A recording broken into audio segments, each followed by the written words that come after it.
Hey developer, welcome back to Quick Dev. In this video, we're doing something super cool, creating links on our webpage. It's like the magic door to navigate around. Ready? Let's dive into linking pages. Okay, here's the deal. We use this thing called the tag to create a link. The href in seed tells the link where to go.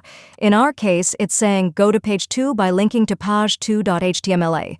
Simple, right? Let me show you how it works. Click the link and go to page 2. But wait, there's a cool trick. If you want to keep your original page open and open the link in a new tab, just add target equal to _blank. It's like sending your users on a mini adventure without leaving your main page. Let's see it in action. Click the link and open it with new tab. There you go. You've just mastered the art of linking pages.